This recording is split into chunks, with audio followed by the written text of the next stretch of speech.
For 7 years, I lived with the guilt of believing my defective genes killed my baby. Then the hospital called with security footage that shattered everything I thought I knew. The face on that screen belonged to the last person I'd ever suspect. My name is Bethany Hartwell, and if you'd told me last week that everything I believed about the worst day of my life was a lie, I'd have called you cruel for even suggesting it. But here I am, sitting in my living room, clutching a court document that says murder in the first degree where I once thought it should say genetic tragedy. The call came on a Tuesday, I remember, because I was sorting returns at the bookstore where I work. Stacking romance novels with their hollow promises of happy endings that felt like a personal mockery. 7 years of carrying the weight of knowing my body, my genes, my bloodline had poisoned my 3-week-old son, Noah. 7 years of my ex-husband Devin's words echoing in my skull, your defective genes killed our baby. But I'm getting ahead of myself. To understand what they did to us, to Noah, to me, you need to know who we were before it all fell apart. I was 31 when I met Devin Hartwell at a medical conference in downtown Chicago. I wasn't there as a professional, I was the librarian organizing research materials for the presenters. Devin was representing his pharmaceutical company. All sharp suits and sharper smiles. He had this knack for making you feel like you were the only person in a room full of hundreds. His mother, Vera, later called it the Hartwell charm, as if it were some inherited gift passed down through generations of successful men.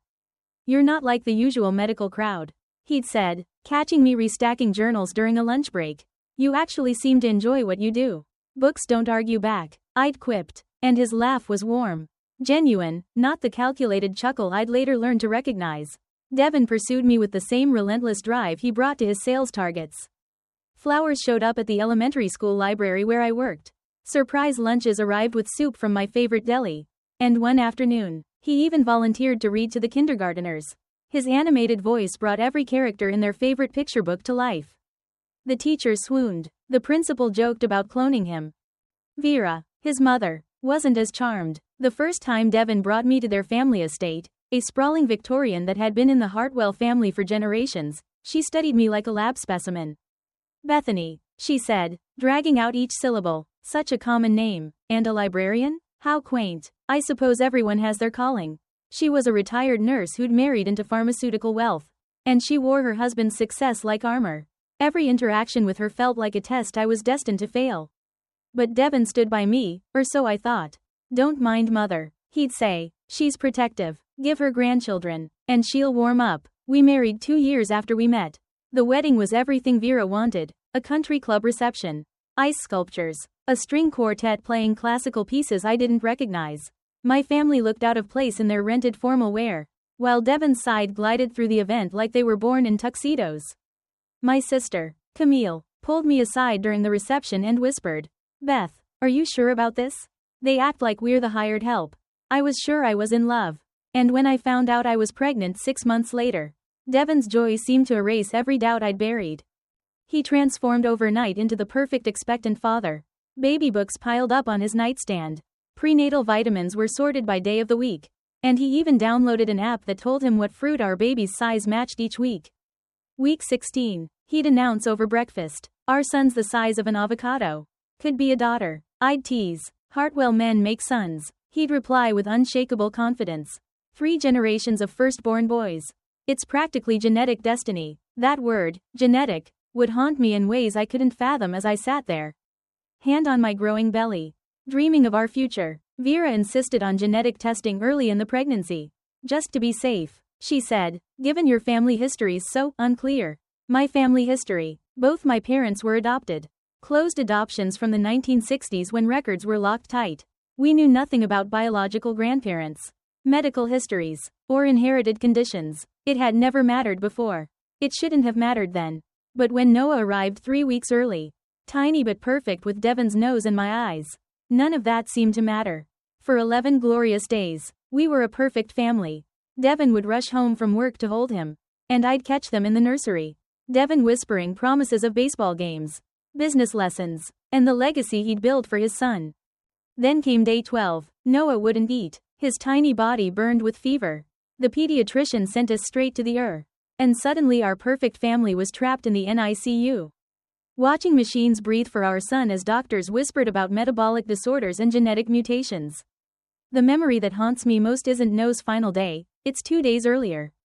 In that airless room with posters about chromosomes and heredity, the genetic counselor explained a rare recessive gene disorder. Supposedly from my side. Devin's face changed, his hand slipped from mine like I was diseased. That was the moment his love turned to disgust.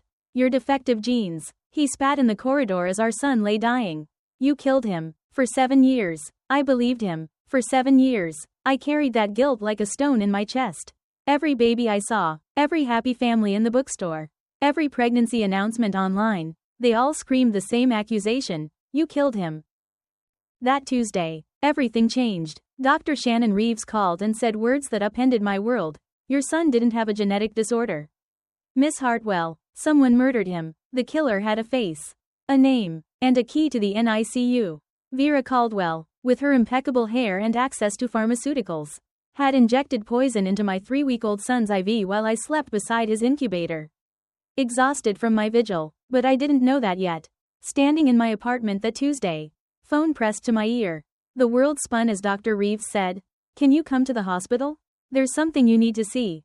7 years after Noah's death, I lived in a 1-bedroom apartment above a bakery on Chicago's South Side. The scent of fresh bread at dawn was sometimes my only comfort. A reminder that life kept rising despite my pain. My apartment was simple but clean, furnished with mismatched secondhand pieces that somehow worked together, nothing like the Victorian house Devin and I once shared, with its hardwood floors and leaded glass windows that cast rainbows across the soft yellow nursery. That Tuesday began like any other. I woke at 6 a.m., brewed coffee in the same blue mug I'd used since the divorce, and sat at my small kitchen table, sorting through a box of photos I'd finally found the courage to open. For years, that box had sat in my closet like a sealed tomb. My therapist, Dr. Monica Rhee, had been gently nudging me toward what she called integration.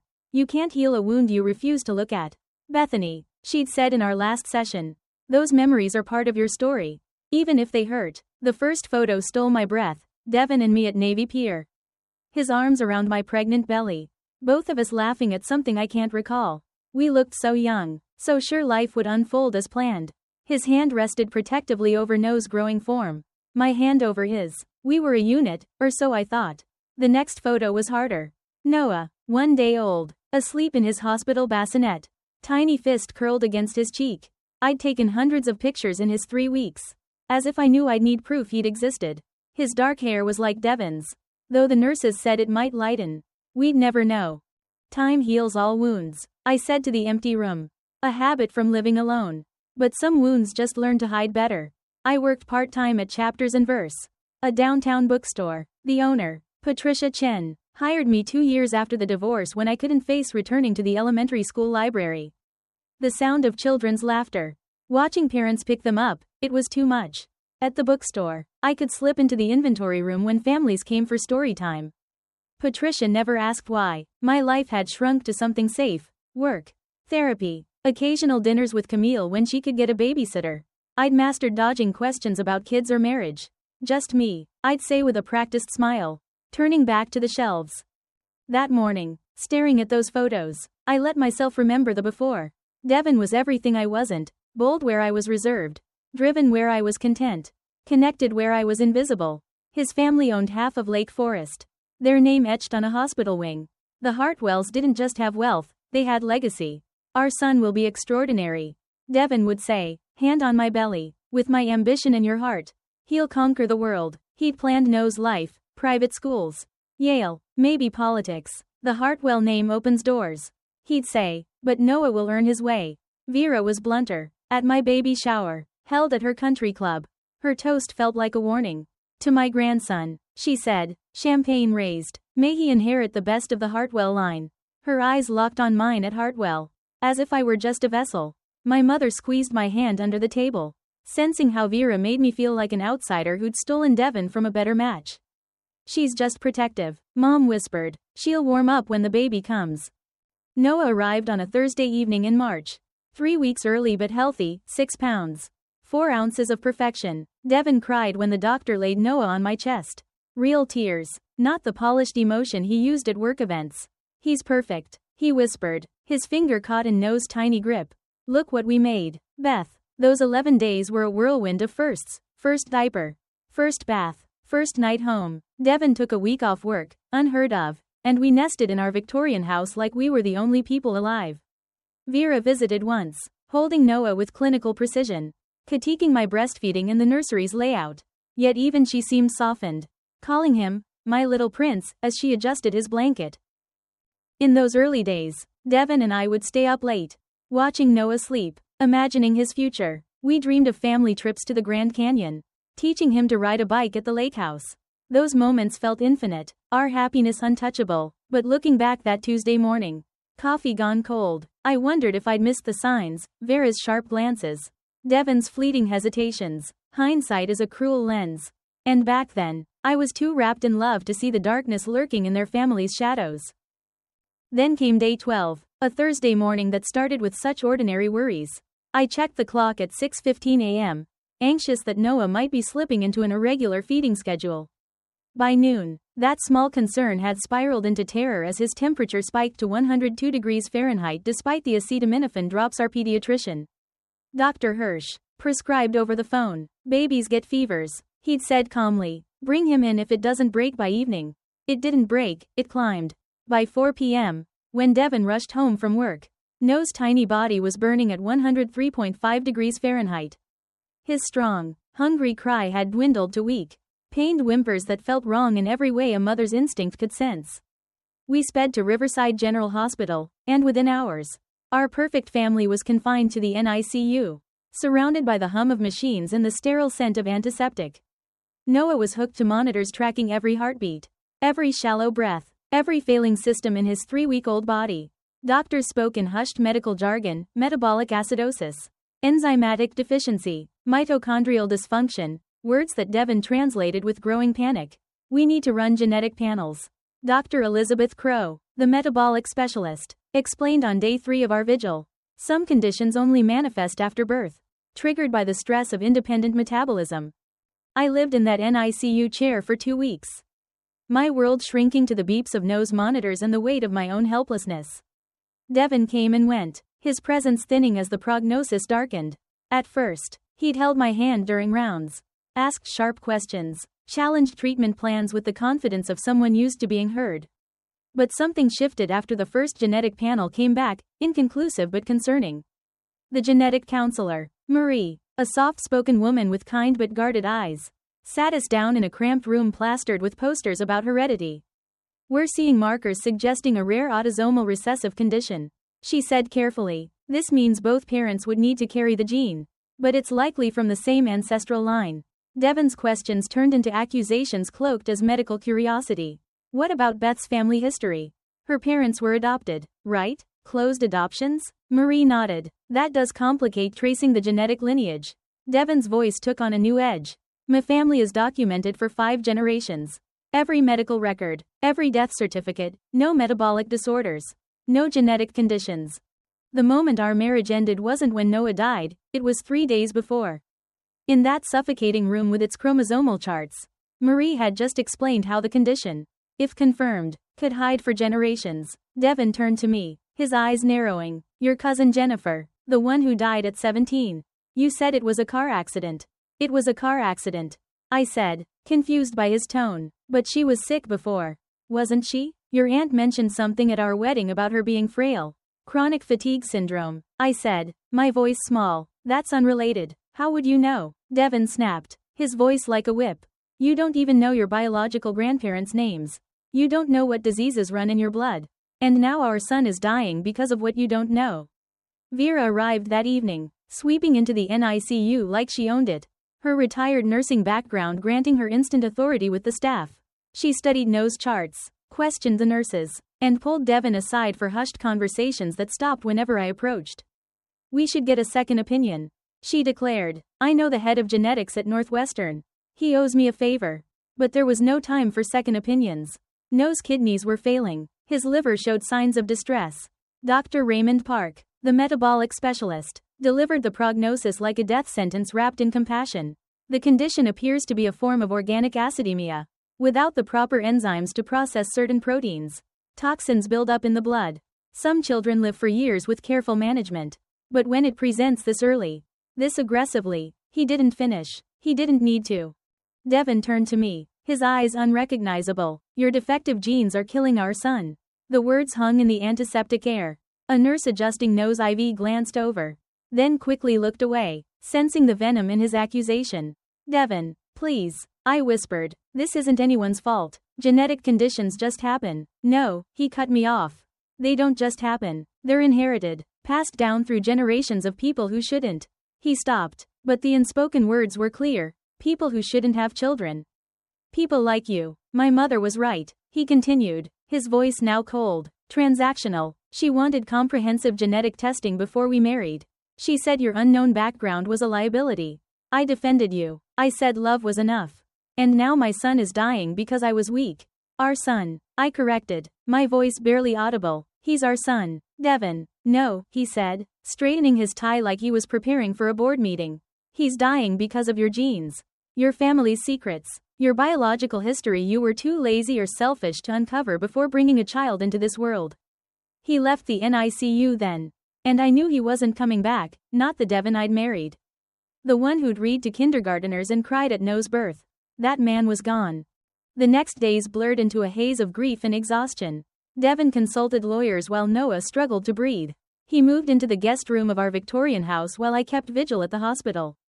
Vera brought me food I couldn't eat and offered comfort that felt like judgment. This is devastating for Devin, she said, sitting beside me as Noah's monitors beeped erratically. To know his perfect son was destroyed by preventable circumstances. If only you'd been honest about your genetic uncertainty. I was honest, I said numbly. I told Devin my parents were adopted. I never hid anything. Omission is a form of dishonesty. Dear, Vera replied, her voice dripping with condescension. You should have refused to have children knowing the risks. What risks? I wanted to scream. The risk of being human? The risk of biology's unpredictability? The risk of loving someone who could shatter your heart? But I said nothing. Noah was dying, and nothing else mattered. When Noah passed at 3:47 a.m. on April 6. Devin was in the hospital chapel. Vera was in the cafeteria. I was alone with my son, holding his tiny hand as the monitors flatlined, whispering apologies for the genetic curse I believed I'd given him, promising I loved him despite my defective genes, my poisonous bloodline. Everything Devin said was wrong with me. The funeral was held at Vera's church in Lake Forest. Devin delivered a eulogy about lost potential and shattered dreams, never once looking at me. The divorce papers arrived the next day, citing irreconcilable differences and grievous emotional harm. His lawyer, Harrison Blackwood, a country club friend of Vera's, was brutally efficient. Given the circumstances of the child's death and your genetic culpability, he said in his oak-paneled office, Mr. Hartwell is entitled to significant compensation for emotional damages. However, he's willing to forego pressing charges for negligent infliction of emotional distress if you agree to these terms. The terms stripped me of everything, the house, the savings, even the car. I signed because fighting felt pointless. My son was dead, my marriage was over, and according to everyone who mattered, it was my fault. 7 years later, that Tuesday call came at 2:17 p.m. I was processing returns at Chapters and Verse when my phone buzzed with a local 312 number. I almost didn't answer, thinking it was another collections call for the medical debt I was still paying off from Noah's final days. Miss Hartwell? Bethany Hartwell? The woman's voice was professional but urgent, pulling me away from the register. This is Dr. Shannon Reeves, Chief of Pediatrics at Riverside General. I need to discuss your son Noah's case. It's critical. My body went cold. 7 years. And Noah's name from a stranger still felt like touching a live wire. I don't understand, I said. Noah passed away 7 years ago. I'm aware, Dr. Reeves replied. That's why I'm calling. We've found significant discrepancies in his medical records that need immediate attention. Can you come to the hospital today? Discrepancies? My voice sounded distant, like it belonged to someone else. Patricia, my boss, glanced over from the coffee station, concern etching her face. I'd prefer to discuss in person. Dr. Reeves said, can you be here within the hour? I'll clear my schedule. Her urgency overrode my instinct to avoid that hospital forever. I'll be there in 30 minutes. I said, grabbing my jacket and telling Patricia I had a family emergency. Driving to Riverside General felt like stepping back into a nightmare. The 12-story brownstone building loomed unchanged, its tinted windows reflecting the gray Chicago sky. The parking garage still reeked of exhaust and cleaner. The elevator still groaned between the 3rd and 4th floors. Dr. Reeves met me in the lobby herself, not delegating to an assistant. She was younger than I expected. About 40, with kind eyes behind wire-rimmed glasses and a controlled expression that suggested she was bracing to deliver devastating news. "Thank you for coming so quickly," she said, leading me not to her office but to a private conference room on the administrative floor. The room held a long table, several chairs, and windows overlooking the parking lot. But what made my stomach drop were the two men already seated, one in a suit, radiating hospital legal counsel, and another in business casual, his posture screaming law enforcement. "Miss Hartwell, this is James Morrison, our legal counsel, and Detective Jerome Watts from the Chicago Police Department," Dr. Reeves said. "Police?" I sank into a chair, my legs unsteady. "What is this about?" Dr. Reeves sat across from me, her hands folded over a thick file. 3 months ago, we began digitizing our medical records as part of a system upgrade. During the process, we found that several infant files from 7 years ago were corrupted or misfiled. Your son Noah's case was among them. She opened the folder, revealing charts I recognized and others I didn't. The genetic testing results attributed to Noah weren't his. They belonged to another infant in the NICU at the same time, a baby who did have a metabolic disorder but survived with treatment. The room spun. I gripped the table's edge. "What are you saying? Noah didn't have a genetic condition," Dr. Reeves said. "His actual test results showed normal metabolic function. No organic acidemia, no enzymatic deficiency, nothing wrong with his genetics at all." 7 years of guilt, of believing I'd killed my son with my tainted bloodline, crumbled in an instant. "Then what killed him?" I whispered. Detective Watts leaned forward. "That's where this becomes a criminal investigation." When Dr. Reeves found the discrepancy, she ordered a full review of Noah's case, including toxicology reports not in the original file. Dr. Reeves slid a document across the table. "We found massive levels of potassium chloride in Noah's blood samples, levels that could only have been introduced externally." "Injected?" My voice was barely audible. "Someone injected a lethal dose of potassium chloride into your son's IV line," Detective Watts said bluntly. "This wasn't a medical error or genetic condition. Your son was murdered." The word murdered landed like a physical blow. Not killed by my genes. Not destroyed by my unknown heritage. Murdered. But who would? I stopped, the question too horrific to finish. Detective Watts continued. "The hospital recently upgraded its security system, recovering and digitizing old surveillance footage. We have video from the NICU during the time frame when the injection occurred." Dr. Reeves opened a laptop. "I need to warn you, Miss Hartwell, this will be disturbing." "Show me," I said, my voice stronger than I felt. She turned the screen toward me. The black and white footage was grainy but clear enough. Timestamped April 6, 3:47 a.m., 1 hour before Noah died. A figure in scrubs moved purposefully past other incubators, heading straight for Noah's. They checked over their shoulder, cautious, but for one damning moment, they faced the camera. The surgical mask hid part of their face, but the eyes, the posture, the efficient movements, I knew them. "That's Vera," I said, my voice hollow. "Devon's mother." Detective Watts nodded. "Vera Caldwell, former registered nurse, retired 2015. She had access to the hospital through her volunteer work in the pediatric ward. She knew the blind spots, the shift changes, the codes." "Why?" the question tore from me. Why would she kill her own grandchild? Dr. Reeves pulled out another document. "We think we know. These are Devon Hartwell's genetic test results from a screening done 3 months before Noah's birth. He's a carrier for Huntington's disease, a dominant gene. Miss Hartwell, if Noah had lived, there was a 50% chance he'd have developed it." The pieces clicked together with sickening clarity. Vera, obsessed with the Hartwell legacy. Vera, who'd questioned my genetics from the start. Vera, who couldn't bear her son's imperfection. She knew, I whispered. She knew about Devon's Huntington's marker. We found evidence she accessed his records illegally through her nursing connections. Detective Watts said, "We believe she decided to eliminate the evidence of the Hartwell genetic flaw, and frame you instead." To deepen the horror, Dr. Reeves slid another paper across the table. "This is a life insurance policy taken out on Noah 2 days after his birth. The beneficiary was Devon, but it only paid out for death due to genetic conditions. The payout was $500. $500,000, the amount that funded Devon's new pharmaceutical empire. The one that bought him a new life in Lincoln Park. A new wife, and twin boys who'd never know their half-brother was sacrificed for their grandmother's obsession with perfection. The realization hit me like a tidal wave in that conference room. With Dr. Reeves and Detective Watts watching my face as the truth unraveled. Vera hadn't just murdered my son, she'd orchestrated a lie that destroyed my life. Painting me as the villain to protect the Hartwell legacy. And Devon, whether he knew about the murder or not, had profited from it, building his success on Noah's tiny grave. We need your permission to proceed with the arrests. Detective Watts said, his voice steady but urgent. We have enough evidence for murder charges against Vera Caldwell and conspiracy charges against Devon Hartwell if he was complicit. My hands trembled as I clutched the edge of the table, the weight of 7 years of guilt shifting to a new kind of rage. Arrest them both, I said, my voice steady for the first time in years. Do it now. Detective Watts outlined the plan with precision. Vera would be apprehended at her Tuesday evening book club at the Lake Forest Country Club, surrounded by her socialite friends who'd no doubt gasp at the scandal.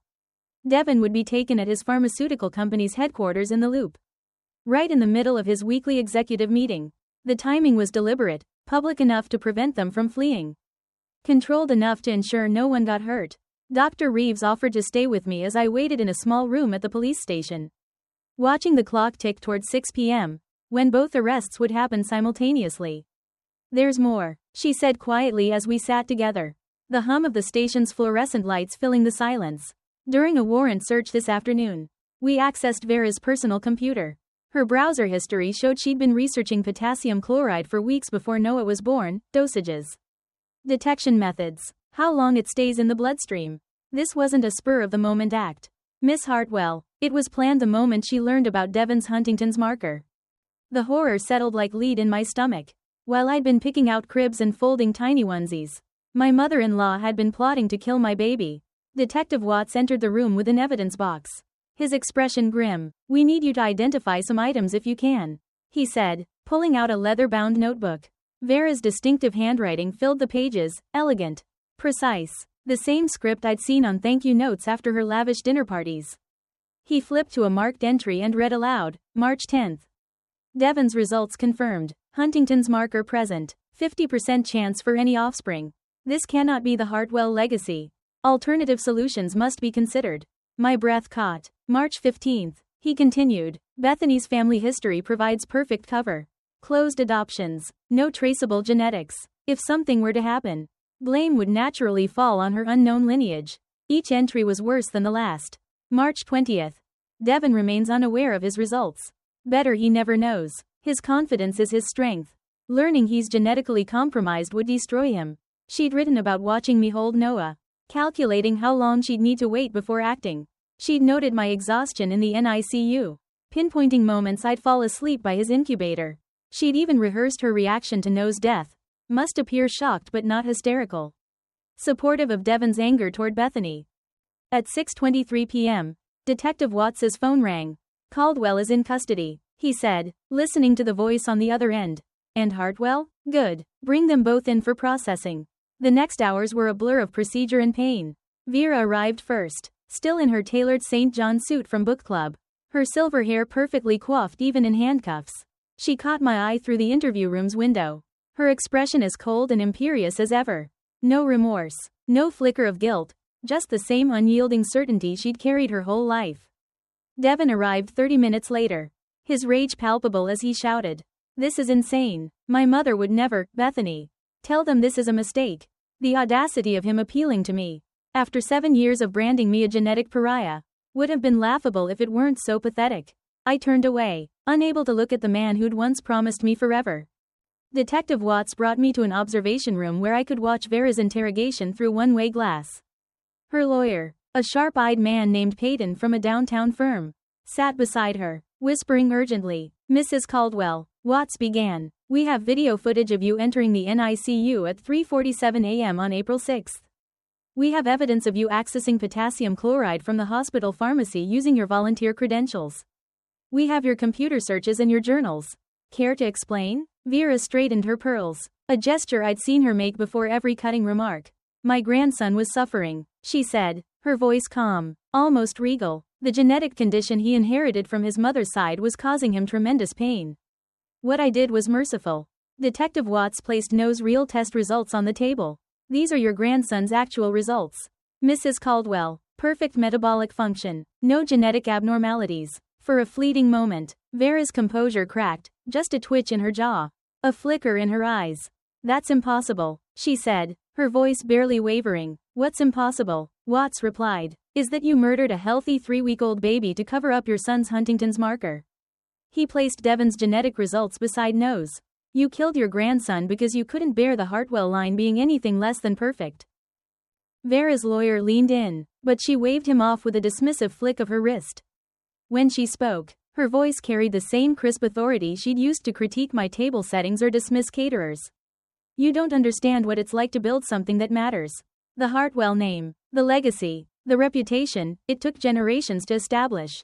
Devon is brilliant, successful, everything a son should be. I couldn't let him know he was broken.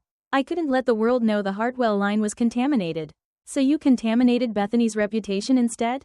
Watts asked. Vera's response was chillingly simple. She was nobody. A librarian from no family of distinction. Her suffering was irrelevant compared to preserving Devon's future.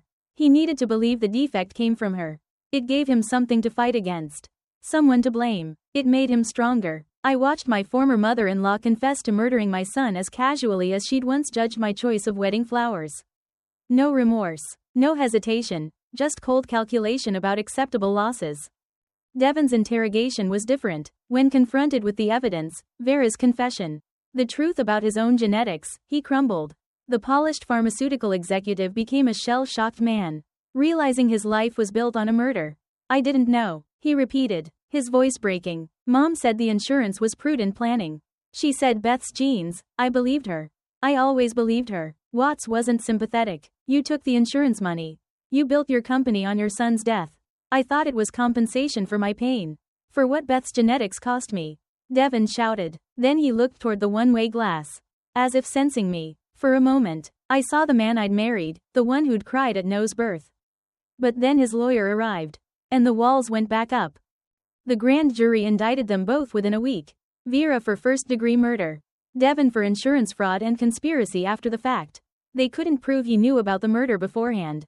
But his actions afterward, his cruelty, his profiteering, painted a damning picture of complicity. The trial date was set for 6 months out, giving me time to prepare to face them in court, to tell Noah's real story, to finally place blame where it belonged, not on my genes, but on a woman so obsessed with perfection she'd killed her own grandson to preserve an illusion. That night, I called my sister Camille. I need to tell you something about Noah, I said when she answered. Beth, what's wrong? Her voice was thick with worry. He didn't die from my genes. He was murdered, and I need my family back. Silence stretched across the line. Then Camille was crying, saying my name, apologizing for 7 years of distance. 7 years of fear. 7 years of believing a lie that had broken more than just me. Over the next few days, I began piecing my life back together. I visited my mother, who wept when I told her the truth, her hands trembling as she held mine. I should have fought harder for you, she said. Over the next few days, I began piecing my life back together. I visited my mother, who wept when I told her the truth, her hands trembling as she held mine. I should have fought harder for you, she said, her voice breaking. When Devon and Vera spread those lies about your genes, I let my fear of their power silence me. I'm so sorry, Beth. We cried together that afternoon. Not just for Noah, but for the years lost to a deception that had fractured our family. Camille came over with her kids, my niece and nephew, whom I'd barely seen since Noah's death, because she'd worried my defective genes might somehow affect them. The children ran into my arms, unaware of the weight they carried. And for the first time in 7 years, I held little ones without the stab of guilt. Aunt Beth, my niece said, her eyes wide. Mom says Noah was your baby. Is he in heaven now? I nodded, tears streaming, and told her yes, but now we knew the real story. And it wasn't my fault. That evening, we ordered pizza and watched cartoons. Simple joys I denied myself for so long. As the trial approached, I threw myself into preparation with a determination I hadn't felt since before Noah's birth. Dr. Reeves became an unexpected ally, providing expert testimony on the medical discrepancies and the deliberate tampering with records. Detective Watts coached me on what to expect in court, warning me that Vera's lawyer would try to paint her as a devoted grandmother driven to mercy by a misdiagnosis. But the evidence is ironclad, he assured me. Her journals, the footage, the insurance policy, it all points to premeditated murder. I also reached out to Devon's new wife, Melissa, who'd contacted me after his arrest. She was a kind woman. A teacher from a modest background much like mine. And she'd filed for divorce the day the news broke. I had no idea. She told me over coffee in a quiet cafe near Oak Park. Devon always said his first marriage ended because of your family's health issues. I believed him, but now, with the twins, I can't raise them around that toxicity. We bonded over our shared betrayal. And she agreed to let me meet Thomas and Andrew, Noah's half-brothers. The first visit was bittersweet. They were energetic 4-year-olds with Devon's dark hair, chasing each other around her backyard. They deserve to know about Noah, Melissa said. When they're older, we'll tell them the truth together. The courtroom was packed on the day of opening statements. 6 months after the arrests, reporters crammed the benches, their notebooks scribbling furiously as the prosecutor laid out the case. A grandmother's lethal obsession with genetic purity, a son's complicit greed, and a mother's stolen grief. Vera sat ramrod straight in her orange jumpsuit, her face a mask of disdain, while Devon slumped beside her, avoiding my gaze. The trial unfolded like a nightmare relived in slow motion. Witnesses took the stand, nurses who'd seen Vera lingering in the NICU, IT experts confirming the record swaps, toxicologists explaining how potassium chloride stops a heart without leaving obvious traces. Dr. Reeves testified about discovering the discrepancies during the digitization project, her voice steady as she described the horror of realizing a murder had been covered up as a genetic tragedy. Noah Hartwell was healthy, she said, holding up the real test results. His death was not natural or inevitable. It was deliberate. Vera's defense tried to spin it as a mercy killing, claiming she believed Noah had the metabolic disorder and acted out of compassion.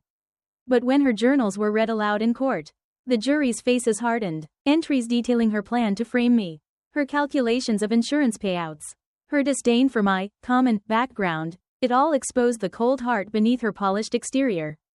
Devon's testimony was a spectacle of denial. He claimed ignorance of the murder, insisting he'd trusted his mother's explanation of Noah's death. But emails between them, entered as evidence, showed otherwise. One from the week after Noah died read, "The narrative is set. Beth's genes are to blame. Use the payout wisely for the new venture." Under cross-examination, he broke down, admitting he'd suspected something but chose not to question it. "I needed to move on," he sobbed. The pain was too much. The prosecutor leaned in. "Your pain, Mr. Hartwell? What about your wife's? You let her carry the guilt while you built an empire on your son's blood."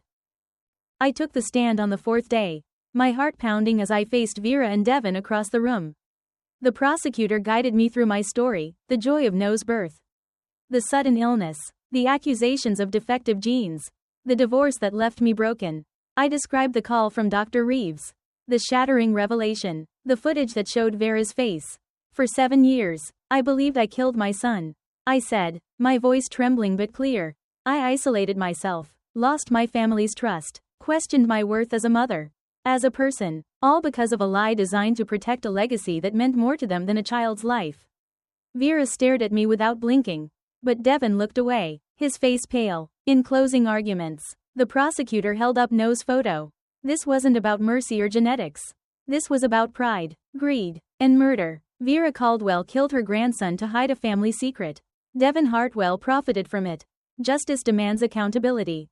The jury deliberated for 2 days before returning guilty verdicts. Vera for first-degree murder, life without parole. Devon for conspiracy and fraud, 25 years. Sentencing day was cathartic. Vera, now 71, would die in prison, her legacy in ruins. Devon sobbed as the judge read his sentence, the reality crashing down. "Does the victim's mother wish to make a statement?" the judge asked.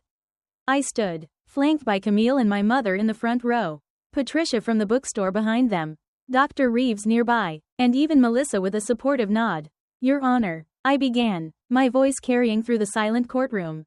"For 7 years, I believed I killed my son with defective genes. I lost my marriage, my home, my career, my family's trust, and most importantly, my right to grieve Noah properly. While I was tormented by guilt, his killer attended charity galas and posted photos with her new grandchildren. She watched me fall apart and felt nothing but satisfaction." I turned to Vera. "You killed Noah because you couldn't accept that your precious Hartwell bloodline carried Huntington's. But here's what you never understood. Noah was perfect not because of his genes, but because he was loved. In his 3 weeks, he knew only love. That's the only legacy that matters. Vera's expression remained rigid, but Devin was weeping openly. Outside the courthouse, reporters swarmed, but I answered only one question. What do you want people to know about your story? Looking at the camera, I said, Mother's intuition is real. I always felt something was wrong with Noah's death story. But I let louder voices convince me to doubt myself. If something feels off, push for answers. The truth might be horrible, but it's better than living a lie. The settlement from the hospital and the civil suit against the Hartwell estate totaled $3 million.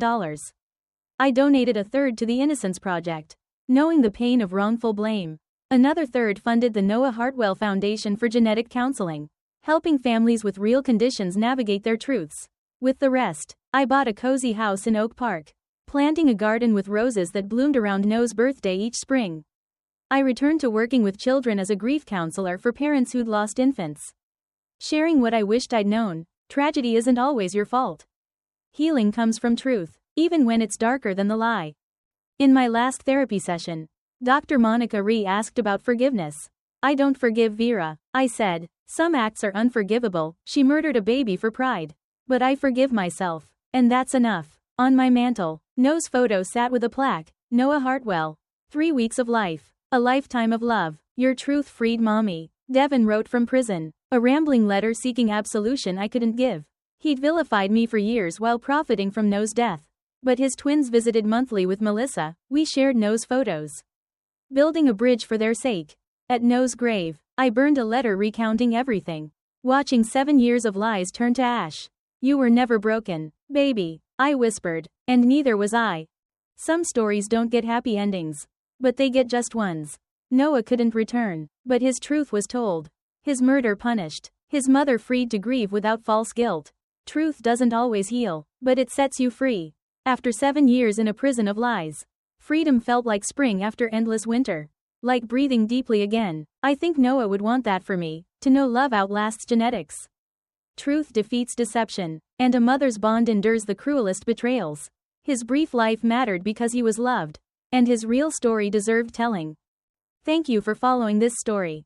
If it moved you or shifted your view on justice and family, like, share, and subscribe for more tales of resilience and truth.